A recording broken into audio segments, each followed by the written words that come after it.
So we said we were going to talk about garbage collector patterns. What you want about?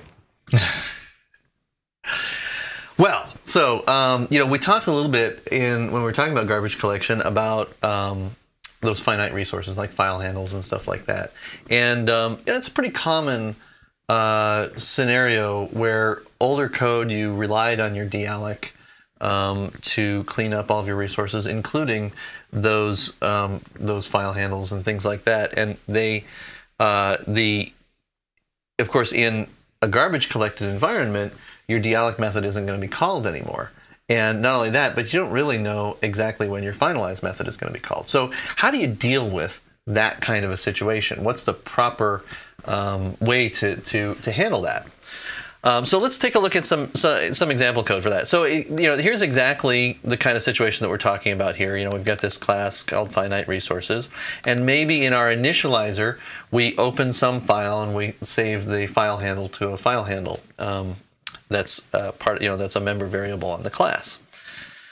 And maybe in our dealloc method, we normally were closing that file handle because we knew, when we called dealloc, or when we called release, the dealloc method would get called and everything was good. But now we've upgraded this code to be garbage collected, and our dealloc method isn't going to be called anymore. So what should we do? And the answer is, what you should do is you should actually refactor your file handle closing code into a close method that can be called manually, where you used to call dealloc and where you counted on those resources being released. Okay. So you create this close method, and then you can check to see if the file handle is open or not. And if it's not, then you go ahead and close that file handle, and then you set it to some constant. Like in this particular case, we're using -1 because -1 is not a valid file handle name or file handle number. So we would know then when we later check it that it's already been closed. Now the reason you want to do that is because just to make sure that that you didn't forget to call close, you do want to make sure that you call your close method in your finalize method. So down here in the finalize method, you're still going to call close. Now theoretically, because you've already said, I wanted to close this where you used to call dealloc, or used to call release, I'm sorry. Because you've already called close there, the file handle should have already been closed. But what if you forgot? What if for whatever reason, maybe you put this into an array or something and it didn't know to close those resources? You still want to make sure that those resources get closed, so you want to do that as well. So this is the first kind of those. So this is one of those cases where this is a design pattern that you should kind of memorize and remember, and when you need to deal with finite resources that you were previously closing when your dealloc method was called, this is the proper garbage collection way to handle those resources. This raises a number of issues and questions to answer, because one of the great things of the retain release methods way of doing things was, even though we knew that dealloc was going to be called the moment that the object was going to be fully released, we didn't actually have to really care when the retain count was going to reach 0. We just said we finished with it. Right. And if someone else had it, obviously when we're calling close, there's an expectation that we understand that the object is finished with now, right, as opposed to just we've finished with it. Right. Either that, so I guess that there's now, for this type of object, there's a bigger responsibility. There is a bigger ownership part there, yes. Or, I guess the alternative is, we have to write our objects under the assumption that somebody may have already closed them. Yes. And if they get reused, to effectively reopen Yes. ourselves, and knowing that in the finalizer we'll get done again. But that does create a few more issues depending on what it is. But we need to sort of, for things with this type of resource, think slightly differently. Yeah, exactly. And that's really the whole point of this segment, is to kind of think about the design patterns that you need to get your head around. To me, I like to say that design patterns, if you ever study design patterns in code, you don't study design patterns so that you think to yourself, oh, I'm going to, it's like mental kung fu, right? You don't study Kung Fu so that when you're faced with a situation where you're going to be beat up by somebody, you think to yourself, I'm going to do the praying mantis position and fend off this attack. Instead, the idea is it should be instinctual. So same kind of thing here. You want this to be instinctual, that when you're designing code that manages finite resources, you should instinctually think, just like you were saying, I may not necessarily be the last one handling this, and I need to provide methods for reopening those resources or closing the resources properly, and I may or may not, that resource may or may not already be closed properly. Great. So I guess it's probably just worth reminding ourselves that the reason this is a problem is because we have, I think the terminology is non-deterministic finalization. Exactly. Because the garbage collector will only work when it feels it has to, when it reaches certain thresholds or there's certain opportunities, which in a small application may be very infrequently. Right. And so really we're dealing with that, whereas object lifetimes may actually under garbage collection extend. Right. But we don't actually really care. Exactly. So another pattern that comes up sometimes is the situation where you're dealing with a delegate that that uses a void pointer as a user information value that's passed to your delegate. A lot of the older APIs in Objective-C and Cocoa will use a void pointer, which is basically sort of this opaque pointer that can contain anything, to enable you to pass data from the thing that is doing that has created your object to the delegate method. So let's take a look at a quick example here. So in other words, like for example, a case where you have a callback method that's being called. In this case, we have a long operation that's going to be executed, and as part of that, we need to create some data, some object that we want ultimately to be passed to the handler at the end of this long operation. In other words, we're going to call this out, we're going to start this operation. It's going to go do some work in the background. We're not going to have any interaction with it. And when it's done, the delegate of this object is going to be called with a delegate method that says, I finished this operation, and it's going to pass this object that we created to that delegate so that that delegate can have some contextual information that to tell it about maybe some saved state or something that was there when we started the operation. Now, most of the more modern APIs actually use NS dictionaries for this, and so you don't really have to handle this kind of situation with those.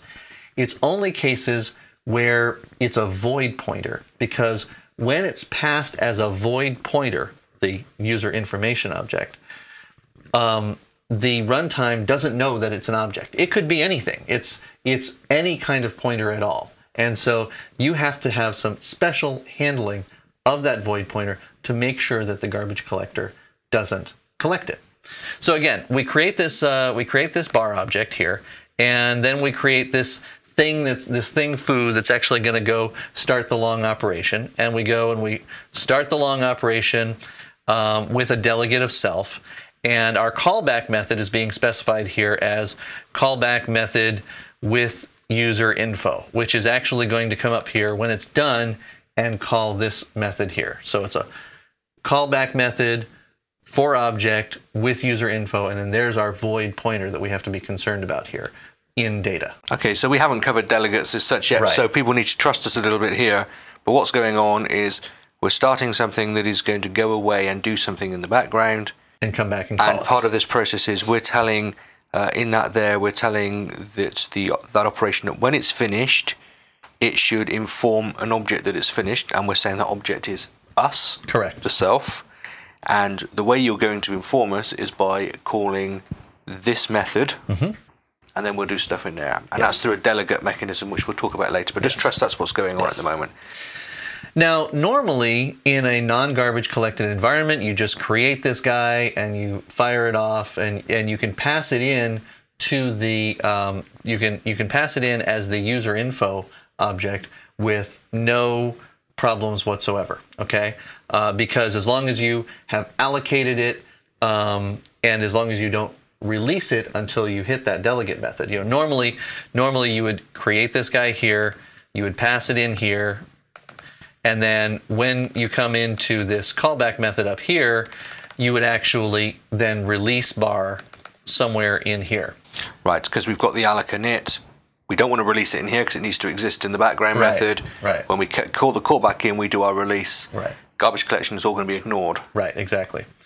But in a garbage collected environment, because we have created bar here, and we're passing it to something that doesn't know that it's an object, it doesn't know that it's a reference. All it knows is that it's a void pointer, which is opaque to the garbage collector. It's not really a reference. So the correct way to handle this, and this may look kind of strange, because especially if you are a little bit of experience, you know a little bit about Core Foundation again, right? The correct way to handle this is actually to go ahead and call CF retain on that object. Now, CF retain is the Core Foundation. It's the lower level version of retain, and it is available in garbage collection. So you can actually use CF retain in a garbage collected environment, and it will work. It has a different retain release system under the covers. So that system is still available and can still be used to hold that a reference to that object and keep it alive. So you actually go ahead and call CF retain on that object, and then when you receive the object in the delegate method, you need to make sure that you call CF release on that object as well. So it's the same again. If you retain, you release. Exactly. Okay, and because it's a different mechanism to our normal retain releases, garbage collection honors it. Yes. And doesn't do anything with it. Now, I'm guessing if we didn't do that, what would happen is because it doesn't know that the user info parameter being passed as bar is an object, it just uses as a pointer, the garbage collector is just going to assume that, okay, bar is, as a variable, is no longer a valid variable, therefore there's no longer a strong reference to this data. Right. I'm going to clean it up. I'm going to clean it up, and then it's going to be deallocated, and then you go to use it in your callback method, and your application blows up. But, okay, so if user info was declared in its method declaration as a bar object, this wouldn't be a problem. Right. Because it would track the object through the process. Correct. It's only in older code where it used to use void pointers because you can pass anything. Right. The garbage collector loses track. So right. if you're writing all new code, this is probably not going to be an issue, and you've just wasted 10 minutes of your life. Well, I wouldn't go that far because a lot of the Cocoa APIs still have this this kind of stuff going on in them. And it's useful to point out, that the CF retain, the CF release stuff is there underneath the hood, and it's the first time we've mentioned that. So no, you haven't wasted 10 minutes. The most profitable 10 minutes of the last 10. That's right. Yeah.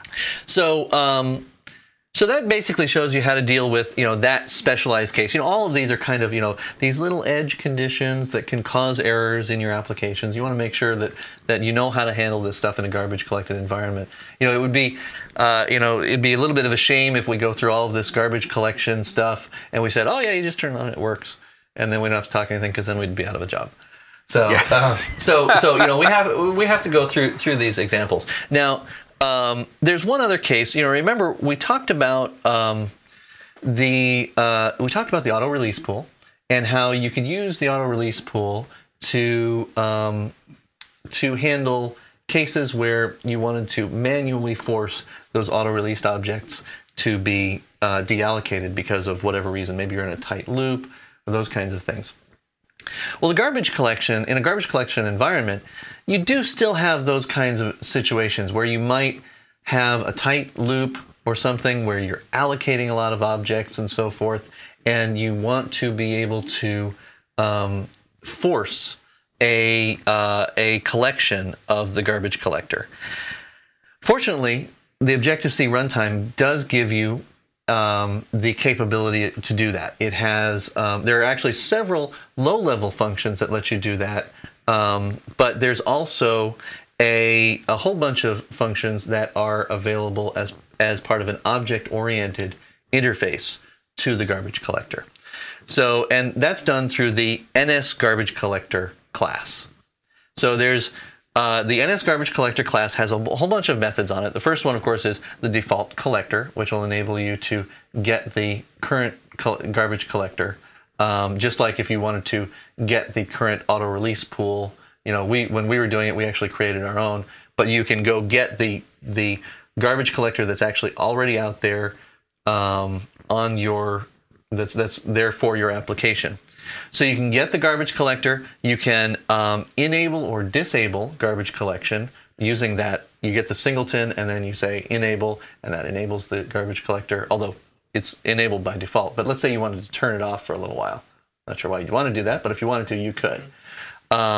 You might be doing something that is incredibly timing dependent, yes, and you don't want the garbage collector to cut in right in the middle. Yes, that's a very good example, yes. Because the garbage collector, you don't know when it's going to kick in. It might kick in at any time. And then, of course, you have the ability to know if the garbage collector is currently enabled or disabled, so you can check that flag as well.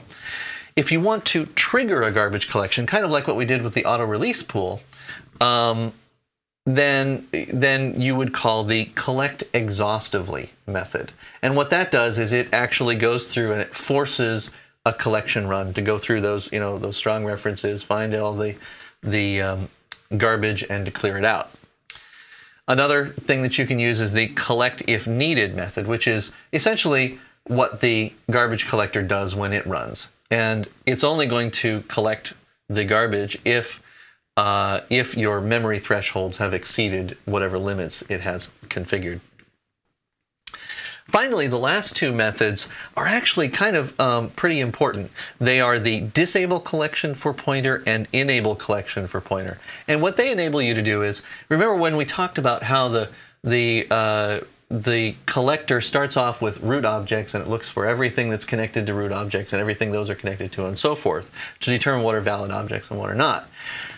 Sometimes, rarely, you want to say, hey, this object, I'm not going to have a reference to it anywhere else, but I want this to be considered to be a root object. So don't collect this no matter what, regardless of whether I have any references to it anywhere else in my application. This guy, hands off, it's mine. So you can specifically disable the collection for that particular object by using the method disable collection for pointer. And then later, if you wanted to re-enable collection for that object, you can also enable collection for pointer. So could we have done that as an alternative to our CF retain, CF release in our previous method? Yes, you could have. Yes, absolutely. So that's another way to handle that particular problem. So, and those are pretty much the main gotchas, I would say, with regard to garbage collection. You know, those are the things that you have to know about with regard to using the garbage collector. You know, whether you choose to use garbage collection in your projects or to not use garbage collection in your projects, it's pretty much, you know, very domain specific. There are certain applications, certain problem domains. I mean, you know, manually managing your memory can be a chore, in particular if you're not used to it. And so sometimes you may need to have garbage collection just to make your job easier, to save development time. That's a pretty important reason to use memory garbage leaks collection. are a big percentage of bugs. Huge percentage of bugs. And it's not just memory leaks, because the whole memory management morass, if you will, can be problematic from the point of view of memory leaks, from the point of view of crashes because you over-released an object. And there are all kinds of problems that are really difficult to track down. So if you're having problems with that, using garbage collection, I mean, it's one way to solve that issue and remove it from your plate. On the other hand, of course, you know, if you're doing work on iOS, so on the iPhone, on the iPad, you don't have garbage collection. Or you want to write code that's going to run on both. Or you want to write code, right? Exactly. And the iPad. Or if you're dealing with legacy code, or again, we talked about how the garbage collector will sometimes kick in on its own, and that takes some cycles. It's not noticeable. I would say in 99.9% of applications that are going to use garbage collection, you don't even know that it's on. But there's a little bit of a hit there. So if you're writing really, really performance-intensive code, really performance-intensive applications, maybe you're better off managing your memory yourself. But, they're just more tools in the toolbox. Great. So that's been garbage collection. That's been for OS X. Yep. Only. So our iOS developer friends who have had a break. Yes. But, where are we going next? Could they come back? They can come back. You had to think about that, didn't you? No, I did have to think about that because the next thing that we're going to talk about is blocks, which are a very new addition for iOS. It hasn't been available prior to iOS 4, but now we have blocks available, and we're going to talk about them on macOS 10 and iOS, and good stuff. Brilliant. So when you come back, blocks.